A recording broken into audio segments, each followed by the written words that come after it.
ఓం నమ శివాయ. శ్రీ శివ అష్టోత్తర శతనామావళి. ఓం శివాయ నమః.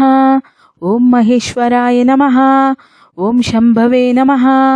ఓం పీనాకినే నమః. ఓం శశిశేఖరాయ నమః. ఓం వామదేవాయ నమః. ఓం విరూపాక్షాయ నమః. ఓం కపర్ధినే నమః. ఓం నీలలోహితాయ నమః. ఓం శంకరాయ నమః. ఓం శూలపాణయే నమః. ఓం ఖట్వాంగినే నమః. ఓం విష్ణువల్లభాయ నమః. ఓం సిపివిష్టాయ నమః. ఓం అంబికానాథాయ నమః. ఓం శ్రీకంఠాయ నమః. ఓం భక్తవత్సలాయ నమః. ఓం భవాయ నమః. ఓం సర్వాయ నమః. ఓం త్రిలోకేశాయ నమః. ఓం శితికంఠాయ నమః. ఓం శివప్రియాయ నమః. ఓం ఉగ్రాయ నమః. ఓం కపాలినే నమః. ఓం కామారయే నమః. ఓం అంధకాసురసూదనాయ నమః. ఓం గంగాధరాయ నమః. ఓం లలాటాక్షాయ నమః. ఓం కాలకాలాయ నమః. ఓం కృపానిధయే నమః. ఓం భీమాయ నమః. ఓం పరశుహస్తాయ నమః. ఓం మృగపాణయే నమః. ఓం జటాధరాయ నమః. ఓం కైలాసవాసినే నమః. ఓం కవచినే నమః. ఓం కఠోరాయ నమః. ఓం త్రిపురాంతకాయ నమః. ఓం వృషాంకాయ నమః. ఓం వృషభారూఢాయ నమః. ఓం భస్మోద్ధూళిత విగ్రహాయ నమః. ఓం సామప్రియాయ నమః.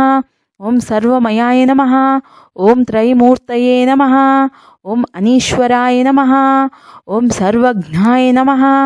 ఓం పరమాత్మనే నమః. ఓం సూర్యాగ్నిలోచనాయ నమః. ఓం హవిషే నమః.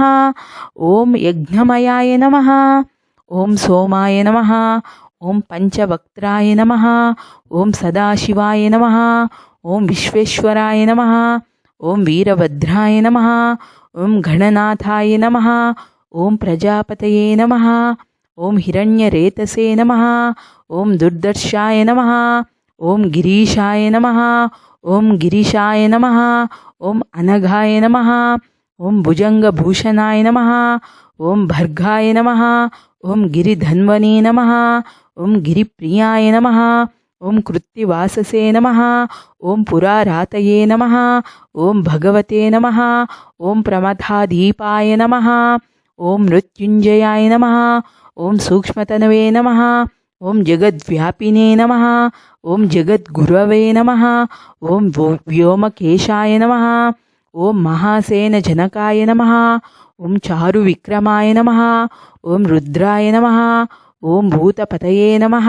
ఓం స్థానవే నమః. ఓం అహిర్బుద్ధ్యాయ నమః. ఓం దిగంబరాయ నమః. ఓం అష్టమూర్తయే నమః. ఓం అనేకాత్మనే నమః. ఓం సాత్వికాయ నమః. ఓం శుద్ధ విగ్రహాయ నమః. ఓం శాశ్వతాయ నమః. ఓం ఖండపరసవే నమః. ఓం అజాయ నమః. ఓం పాశవిమోచకాయ నమః. ఓం మృఢాయ నమః.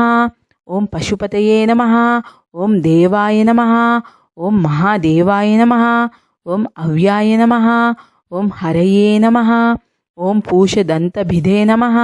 ఓం అవ్యఘ్రాయ నమః. ఓం దక్షాధ్వరహరాయ నమః. ఓం హరాయ నమః. ఓం భగనేత్రభిదే నమః. ఓం అవ్యక్తాయ నమః.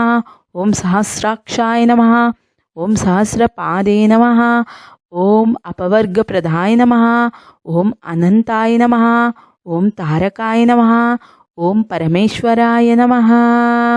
ఇతి శ్రీ శివాష్టోత్తర శతనామావళిః సంపూర్ణం.